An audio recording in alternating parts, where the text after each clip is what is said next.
Thank you for being here today for the Role of Leaders in Creating Psychologically Healthy Workplaces webinar with Dr. Catherine Loughlin. This webinar is hosted by the Canadian Institute for the Relief of Pain and Disability.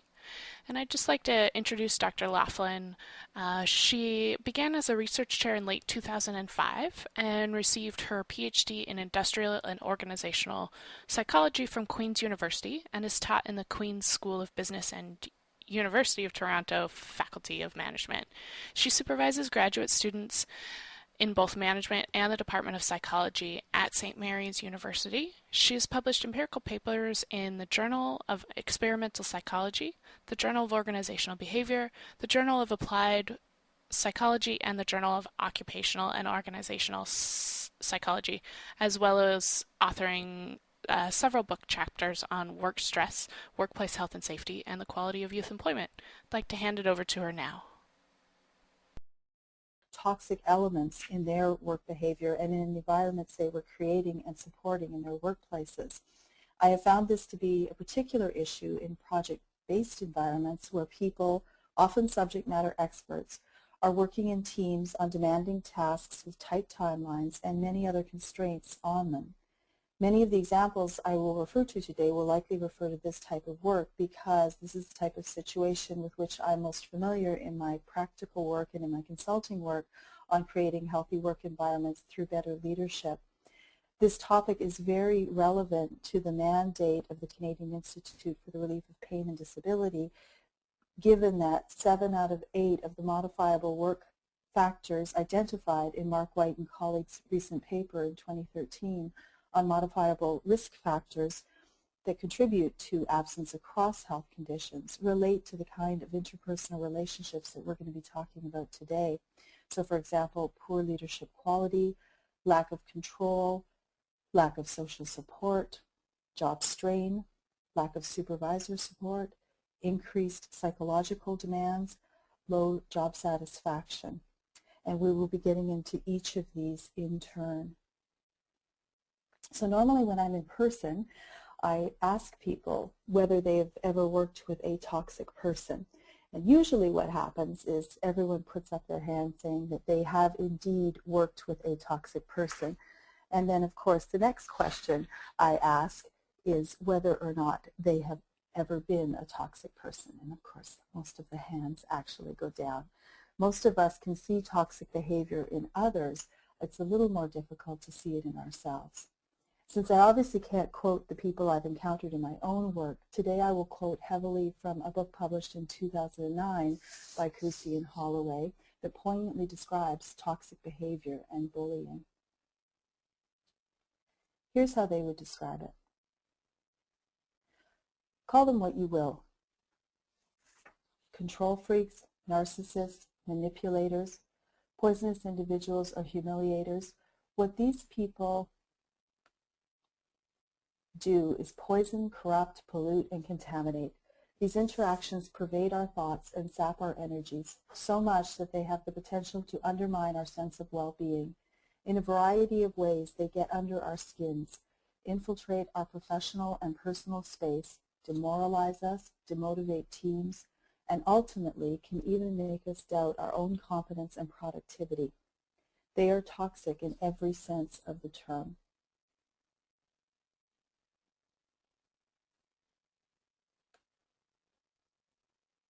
Today we will briefly discuss what is toxic behavior and some costs of this behavior. We will also talk about some specific types of toxic behavior to watch for in the workplace. We will talk about myths about toxic behavior at work and 5 steps that organizations, primarily leaders, can take to keep these behaviors in check. 94% of employees say that they have worked with someone toxic in their careers. Someone who humiliates others, bullies, takes pot shots at people in public. The impact of toxic people on those around them can be devastating. 1/2 of all U.S. employees have witnessed bullying at work, and 35% have been the targets of bullying, according to recent research. One study after another confirms that verbal abuse in the workplace increases job dissatisfaction, builds a hostile work setting, and lowers morale. Negative interactions affect employees' moods 5 times more than positive ones. And 65% of bullies are in positions of leadership, according to recent work. In fact, research now recognizes that some supervisors use bullying to reach performance goals. Most lay people knew this some time ago. And researchers are now talking about strategic bullying, where individuals bully in order to increase productivity. Again, not a surprise to most people in the workplace. The amount of impact of toxic people is a cost that ripples through the organization. If one could ever show the wide-reaching effects of just one toxic person, I think it would help people address this sooner. And this is again a quote from Kusi and Holloway. So what is toxic behavior? In the literature, toxic behavior has been referred to in many ways. For example, in 2000, Tepper talked about abusive supervision.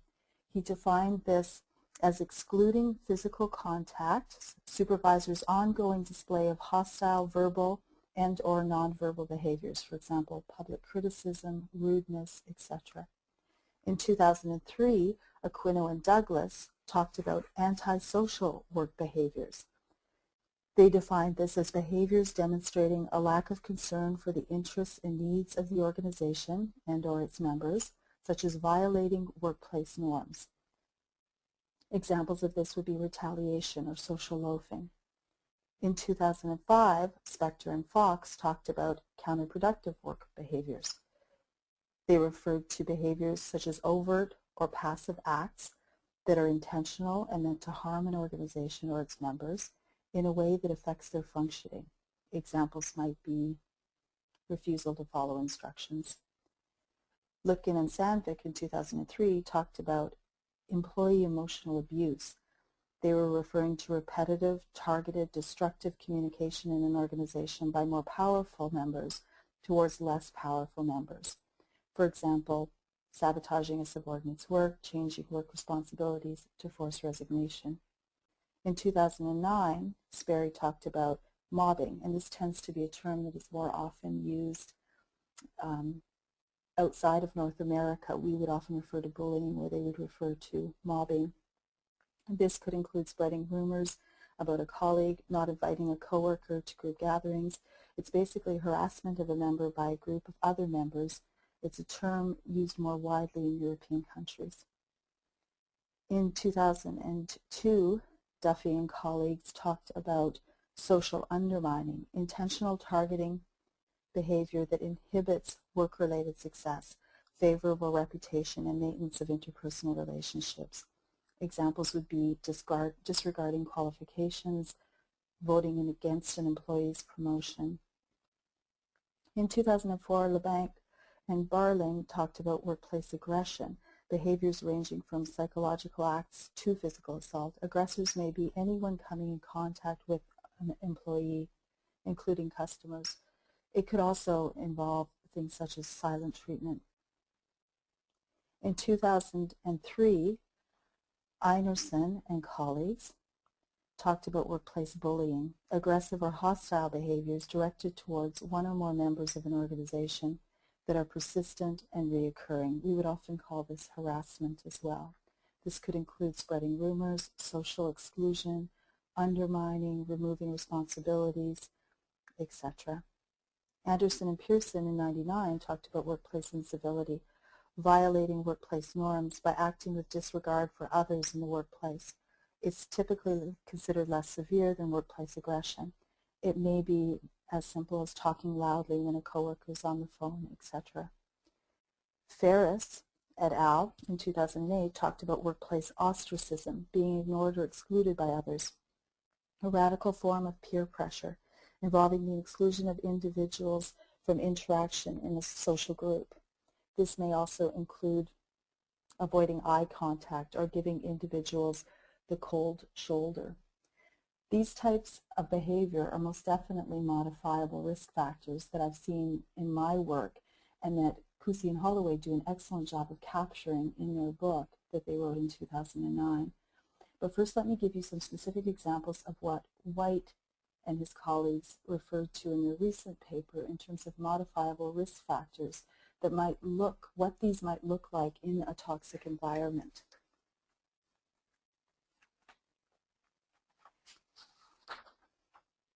So for example, if we're talking about the organizational environment, let me start with an excellent quote from Langdon, Fox, and Sankey, and this is from their chapter on dysfunctional workplace behavior. And this refers to the organizational environment in particular, which is certainly one of the modifiable work factors. And this is the quote: "Work conditions in large organizations are often fraught with uncertainties. Prime environments that foster suspicion, competition, conflict, and unsettling feelings about the future, resulting in an organizational environment that is tense and stress-filled." One school of thought on bullying in the workplace is that stressful and poorly organized work environments foster a work atmosphere that encourages bullying. Some authors go so far as to say that this is the primary cause of bullying at work. Many researchers have explored stress and strain as antecedents to bullying. Stress is a state of increased anxiety and tension as a result of a short-term stressor, whereas strain is an individual's response to long-term stress. Researchers conducted a qualitative study examining the phenomenon of stress and strain leading to bullying and found that bullying began with individuals becoming frustrated, and in turn they displayed ineffective coping skills, that is, taking their frustrations out on others. As mentioned, researchers are now arguing that some do it strategically. The National Institute for Occupational Safety and Health in 2010 outlined numerous work conditions that can lead to stress and/or strain on the job, for example, noise or heat. However, in the following few minutes, I'm going to focus on job conditions that are particularly relevant to the potential for bullying, not just in project teams, but in most of our organizations, particularly because there is an incredible overlap with modifiable risk factors, something with which your organization is very interested. The first risk factor, recognized by NIOSH as a stressor, is the design of tasks, which includes workload and work pace. Appleberg and colleagues in '91 found that individuals who work under stressful conditions, such as time pressure, having a high workload, or work in hectic environments, report more interpersonal conflict in the workplace. Pearson and colleagues in 2000 theorized that feelings of time pressure and role overload in particular leave individuals with little time for general politeness in the business context. Time pressure may be a large contributor to bullying in project management teams, for example. These teams are typically formed for the specific purpose of accomplishing a difficult task, so great pressure can be placed on members to finish the job in a short period of time. For example, if a mechanical problem has been found in a motor vehicle line or there has been an oil spill, teams assigned to these projects will be under considerable pressure to produce solutions in a very short amount of time. Sequentially phased projects can be equally challenging and need to be assessed regularly for bullying behavior. A sequential relationship exists when one phase of a project can only begin once the previous phase is completed. In this type of situation, there may be additional pressure to produce a deliverable. Another team may be waiting for the product. And by product, I do not mean just physical product, any sort of internal product. The stakes can also be high in terms of who is blamed for expensive production delays, for example, scheduling, estimating, or engineering, with those who are blamed suffering losses to reputation and credibility, not to mention access to future shared resources. These demands may only increase the time pressure and the chances of bullying occurring within these teams. Although a larger load or faster pace may contribute to an unhealthy working environment, the amount of control a worker feels he or she has over these factors may be of greater significance. In some situations, members of a team may be brought into a project on a contractual basis, for example, in a crisis situation, and they may not have any control over the duration or scope of the contract. A study conducted by Kyokyo and colleagues in 2010 found that individuals who worked on projects but were from non-projectized organizations reported lower levels of mental health on the Project Involvement Index than individuals who were employed with projectized organizations. Therefore, the context in which individuals are used to working may also be highly relevant. Role ambiguity refers to a lack of clarity about behaviors expected in a specific job. Members may be brought into a team to assist in completing a goal, but may not be given specific instructions for what is expected in their new role, or how it fits into the larger picture. As these groups may be relatively small, members may also be expected to take on several different roles. Role conflict arises when an employee is expected to carry out duties that might be incompatible with each other. An example of this may be an employee who is expected to supervise a change management initiative while also contributing to ongoing production. The inability to complete the duties of one role due to the demands required of the second role produces role conflict. These role stressors may be especially pronounced in project teams. For example, a typical conflict that can arise in organizations with multiple ongoing projects is the competition between project teams for subject matter experts necessary for each project. For example, a particular planner or scheduler who is needed in several places at once. Whether role stressors result from overload, ambiguity, or conflicting expectations about a role, research has found that it is these stressors that may lead to role-breaking behaviors such as bullying in organizations, or what we would typically refer to as toxic behavior. Another modifiable risk factor that you can certainly attach to this type of toxic work behavior would be interpersonal relationships. Obviously, interpersonal relationships become a factor in any organization where people are required to work together. Although most work groups are vulnerable to this problem, incompatible personalities may pose a particular problem in project teams for at least two reasons. For example, many of the problems of project teams result when various technical experts disagree on how different aspects of a project should be done. And this comes directly from research by Thomas and Kerwin. The AMA Handbook of Project Management lists this differing of technical opinions as one of the major sources of conflict in project teams. By definition, project teams typically bring together functional experts who may or may not agree on how a job should be executed. Add in a few, quote, dark side personality traits, for example, narcissism, and you have a recipe for conflict in project teams. Particularly given the second reason interpersonal relationships can be challenging in this type of environment, individuals are often performing exacting tasks under incredible time pressure, precisely the kind of situation where bullying is more likely to occur. I would suggest that this can create a perfect storm in many project contexts where we see increased bullying and/or toxic behavior.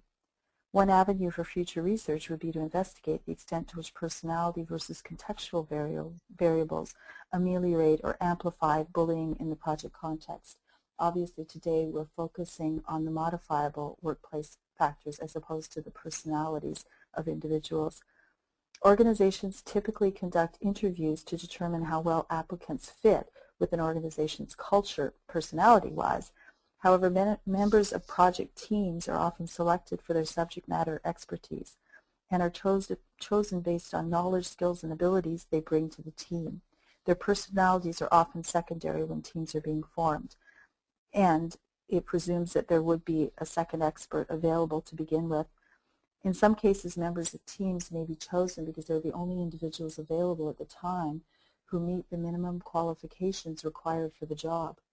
Whether chosen for their expertise or their availability, individuals may run a larger risk of being placed in a group where their personalities do not fit with others, yet they are forced to work closely for some period of time to get a job done. This can have serious consequences. My own research has found that interpersonal conflict is associated with both psychological and physical health, and with accidents on the job. Project teams may also be unique in the sense that their existence is intended to be finite and often short-lived. If a team is assembled with the intention of achieving a particular goal, it is likely to be disbanded once the goal has been achieved. The salience of this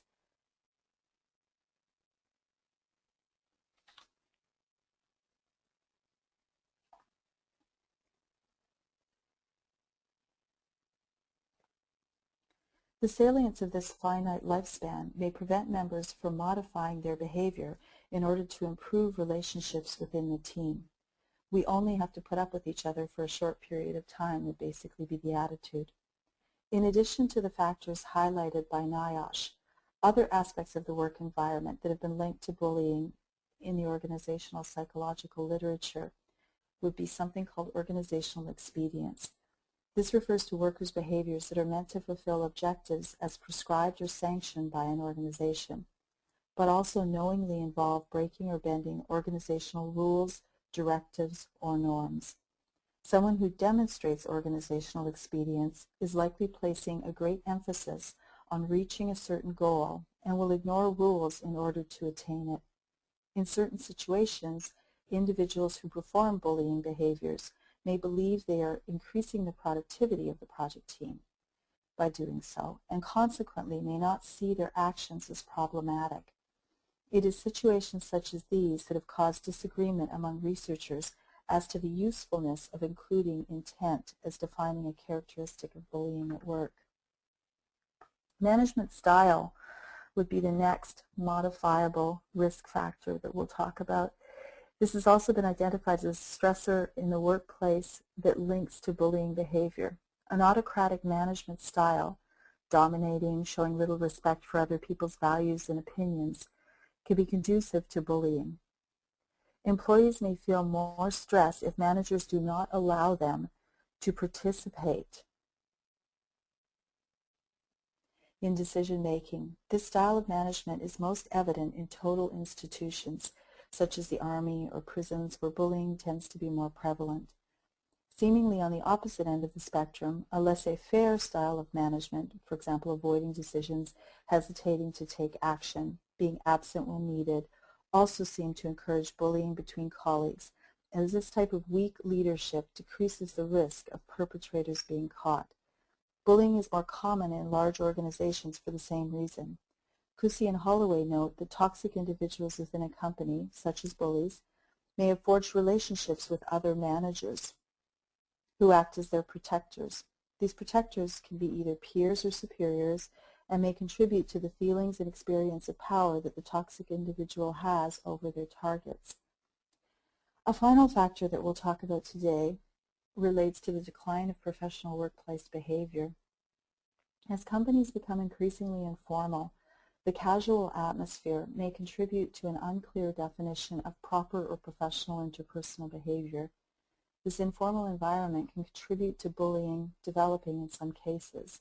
For example, an individual might perceive a lack of professional behavior from a colleague as a negative event and may choose to retaliate, prompting further negative behavior from the original perpetrator. This informal environment may also contribute to an individual's low satisfaction with the social atmosphere in the workplace. Einarson in 1994 and Varchia in 1996 found significant correlations between bullying and low satisfaction levels with the social climate of an organization. Social exchange theory supports that an individual is liable to seek retribution when they are dissatisfied with the outcomes, directly or indirectly resulting from their contribution to the organization. An individual might begin bullying with the intention of inflicting harm on either the company or another individual as a form of expressing his or her displeasure. If an employee is evaluated, and remunerated based on the performance of the team to which he belongs, he may also want to punish or expel low-performing team members. This may lead to oppressive control from peers. Interestingly, collective bonus systems may actually reinforce some workers' desire to discipline their colleagues. Organizations are systems, and all aspects of the environment must be taken into consideration if we are to understand bullying. Let's turn to some specific examples of what toxic interpersonal behavior might look like. And these are some of the aspects that Kusi and Holloway found that most toxic behavior in the workplace seems to have in common. The first is shaming behavior. There seems to be an element of humiliation, sarcasm, pot shots, highlighting others' mistakes. When displeased with your behavior or performance, someone will act like a parent or shame and blame, along with severe emotional swings and temper tantrums. Demeaning and derogatory behavior to others. This person typically intends to embarrass people by asking questions to which other people don't know the answers, or otherwise turning up the heat in the workplace. They also found that there's a common element of hostility, and yes, this can be passive as well, but the sense of distrusting others' opinions, verbally attacking people if given negative feedback. Most of these individuals are absolutely clueless about their own toxicity. This can also include micromanaging and protecting one's territory, guarding one's ego, and absolute belief in being right above all else. Passive and aggressive, condescending, martyrdom behavior. We've seen most of these behaviors in the workplace, I'm sure. The distrust of this individual towards others' work and opinions undermines productivity. Team sabotage is another common element to all of these types of toxic work behavior. Teams are supported in their work to showcase the toxic person whose ego is insatiable, as opposed to the focus being on the team and what they can collectively produce. This is an excellent quote from Kusi and Holloway that illustrates this type of behavior. This person did significant damage to individuals in our team. There was such a degradation of performance in the function he heads and to the business. No amount of accommodation to his whims changed the situation. It remained that everyone else was the problem, and he continued his reign of terror. This is from a study respondent in their research. One of the frustrating things is that as a peer of this individual, I am not asked for 360-degree feedback as part of the normal course. So any conversation I have with their supervisor is perceived as going out of my way to badmouth the individual. Again, a quote from one of the respondents who was incredibly frustrated by a toxic situation that they were being forced to endure. So now I want to talk about some of the faulty assumptions that we typically have in organizations and some myths about toxic behavior that stop us from doing anything about it. Myth number one, I would know if there was someone toxic on my team. I would argue, no, you wouldn't. These people don't typically survive by being stupid.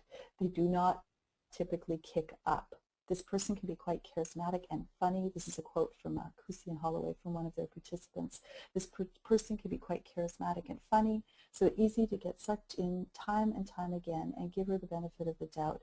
I've decided over the years that she is essentially a manipulative, power-hungry, dishonest, unethical game player.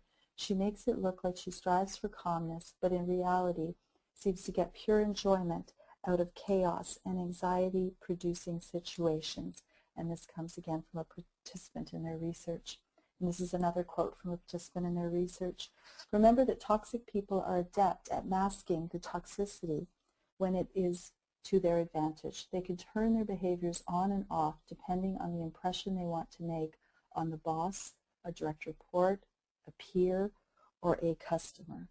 As a leader, recognizing that you have a toxic problem in your team or group means understanding that complaints to you may not be consistent with your impression. I can't get rid of this person. He or she is a good producer. I would argue this is the second myth that we typically face in organizations. Yes, you can get rid of this person. One large-scale study, this is research done by Barrick and colleagues in '98, of 51 manufacturing teams, and another study done in '97 by Loughlin demonstrated that a team member who is rated low on interpersonal traits actually decreases the entire team's performance significantly. In other words, the team is only as strong as its weakest link. Toxic individuals have a tendency to promote mediocrity in their teams, even though a toxic person may be more productive individually than others.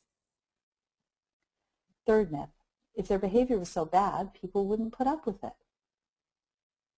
Yes, they would.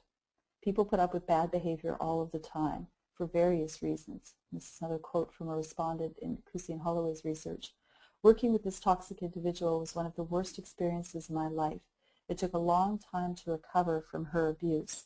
It was difficult because others witnessed what was happening, but were scared they might receive the same abuse, so they did not want to get involved. This includes peers and leaders. Bystanders are particularly unlikely to intervene if a bully is a supervisor. Peers often survive by picking up on the toxic behavior and using them on each other. In other situations, they withdraw from the team to protect themselves against the toxic person. An entire system of more than 70 people can devote more than a decade of their lives trying to survive workplace assaults to their dignity. Again, this is a quote from Kusi and Holloway. This kind of leader creates in groups and out groups. To be in their inner circle, you must submit to their supremacy. And this is another quote. Her coworker got along because they acquiesced and withdrew rather than confronted. The entire team walked on eggshells in front of her. People chose not to attend meetings when she was present. Her behavior was so extreme that people were almost immobilized.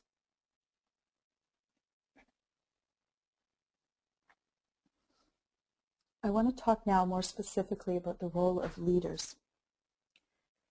Effective organizations have to know what's the best for the good of the whole team and can't put the interests of one individual above that, or else the organization is going to break down over the long term.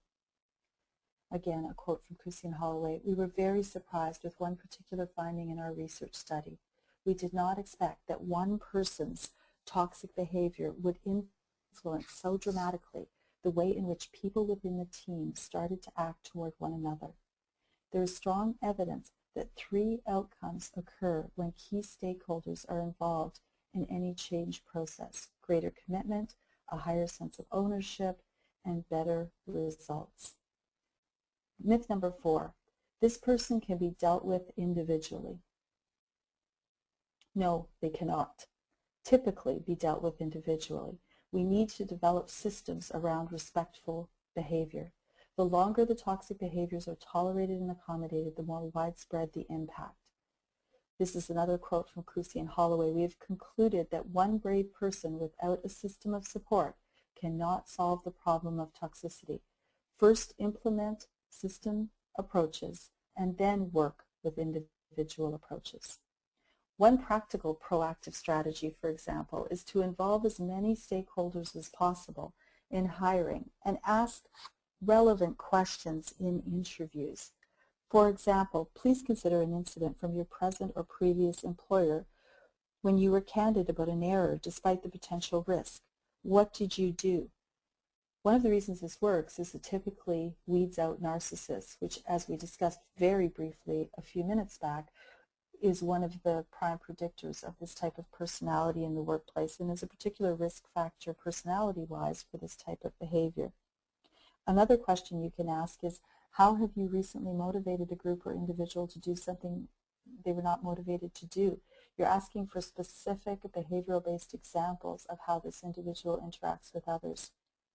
Another example might be to ask how this individual provided feedback, particularly negative feedback, to someone who was receiving it. In terms of solutions for toxic behavior in the workplace, this is going to fall necessarily to leaders because they typically have the power to change these types of environments. So I want to wrap up by talking about 5 solutions to consider, and this is taken directly from our recent chapter on bullying in project management teams, along with my co-author, a graduate student at St. Mary's, Lindsay Bryson. And in terms of 5 solutions to consider, we want to talk about ways that leaders in particular can enable the workplace to better deal with this behavior if it does occur, but more importantly, hopefully, to make sure that it doesn't occur to begin with, and then what particular actions can be taken if it does occur. So I'd like to talk about 5 steps to reduce the potential for bullying in these type of contexts. And by bullying, I mean more broadly toxic behavior as well. The first act that a leader can take, obviously, is to carefully select and support the team. The first line of defense against any sort of bullying in the workplace is to hire well. Proactively screening out individuals with a high potential for bullying behavior, for example, narcissism, as I mentioned previously, based on an evidence-based personality measure and careful interviewing will offer a good return on investment. For a review of the Big Five personality traits and how they fit with different environments, you can certainly see an excellent chapter by Judge and Lapine in 2007 that deals with this in more detail. Further, this level of scrutiny should be occurring at all levels of the organization, including upper management. However, as discussed previously, one challenge, particularly in project-based environments, is that they may be formed on an ad hoc basis, given individual subject matter expertise, after people have already been with the organization for varying amounts of time. In this case, at a minimum, it is critical to consider applicants' personalities for their fit with the team to which they will be assigned. If at all possible, current members of the project team should also be involved in interviewing new members. Not only does this allow them to determine who will fit best with the team personality-wise, but it also gives them skin in the game. They're more likely to want to see someone succeed if they help choose the person.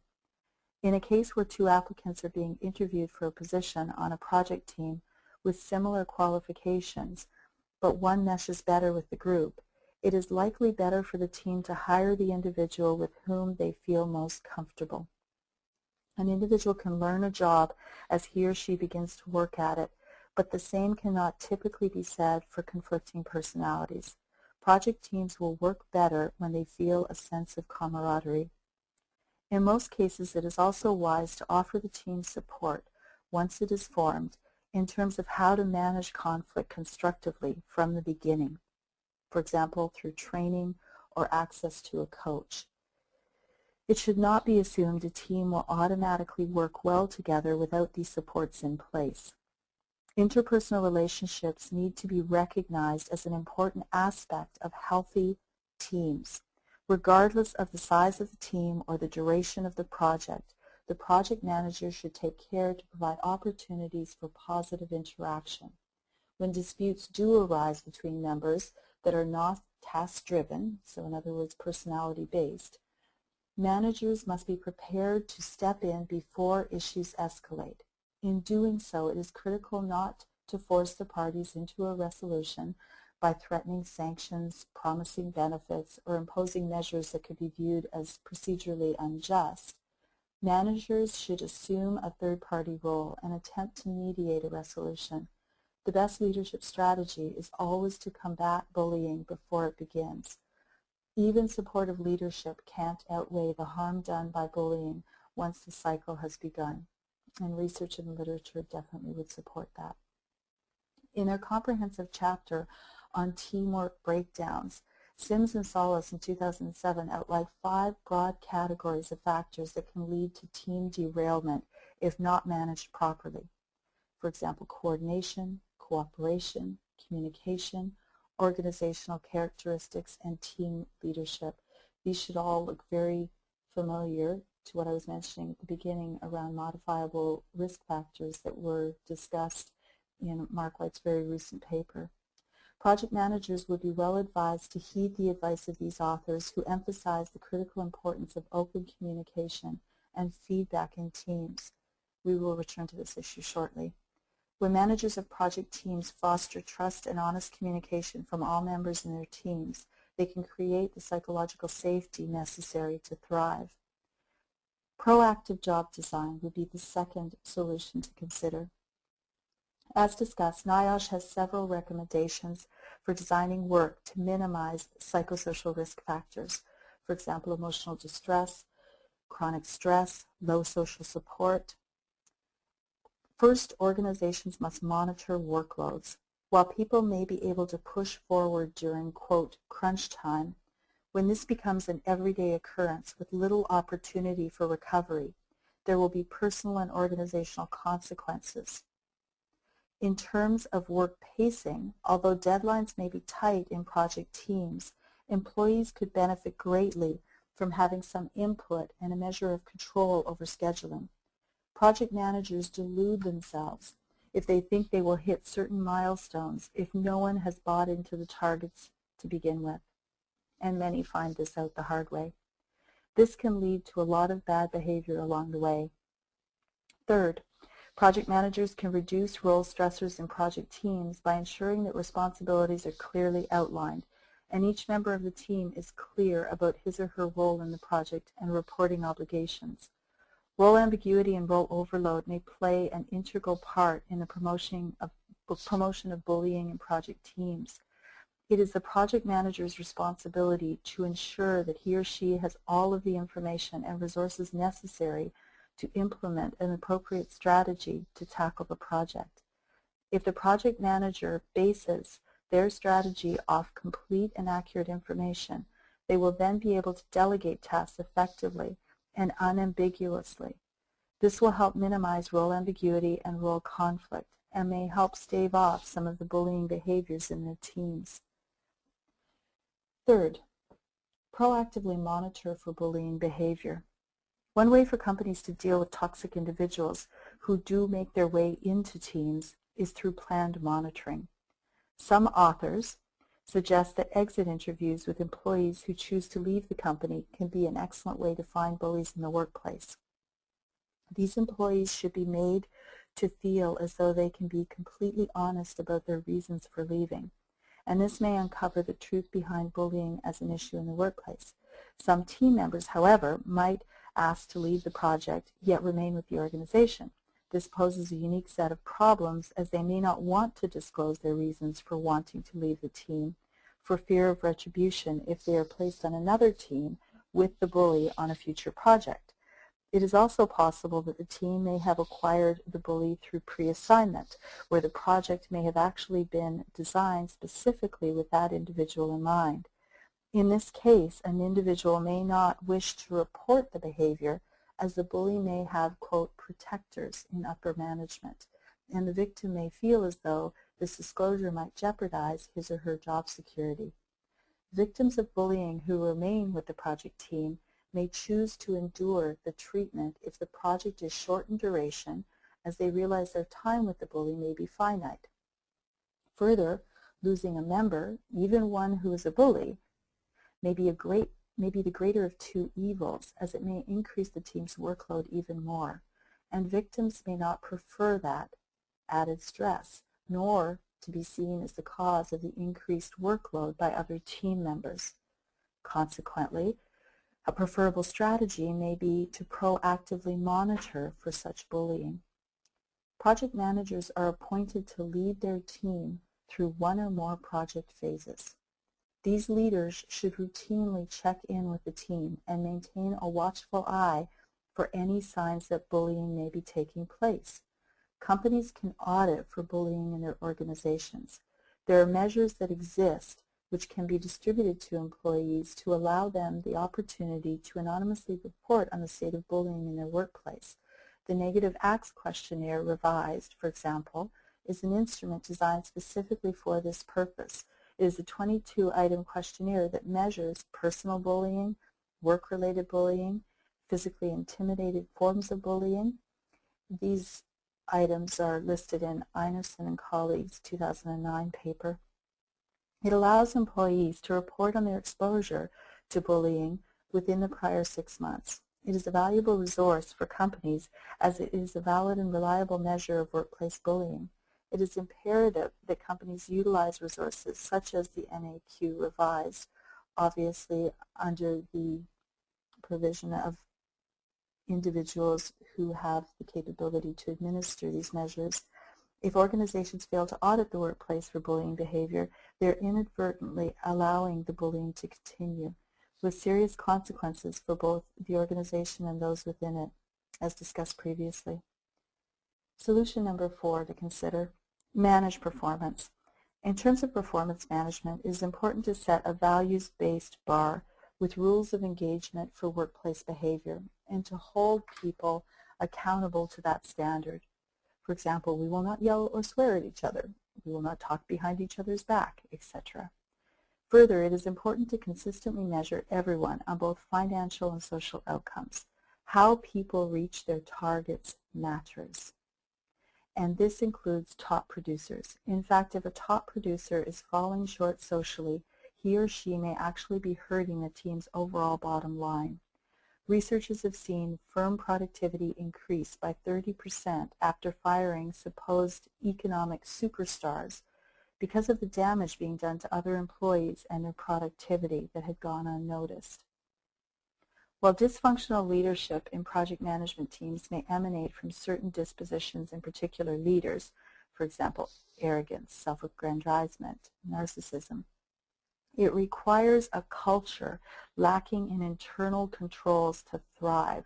And let me repeat that. It requires a culture lacking in internal controls to thrive.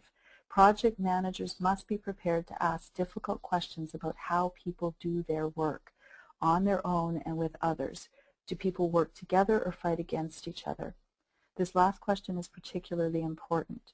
Whereas respectful conflict based on ideas or the work at hand can fuel productivity, a hostile work environment is detrimental to the well-being of all involved. Organizations must carefully consider who they will choose to manage each project. Archibald in 2003 lists several key qualities of successful leaders in project teams. First, project managers must be able to quickly change their leadership style to accommodate other people's behavior, which requires the ability to be sensitive to different team members' personalities. Second, project managers must have an awareness of the needs of the team, so they make adjustments accordingly.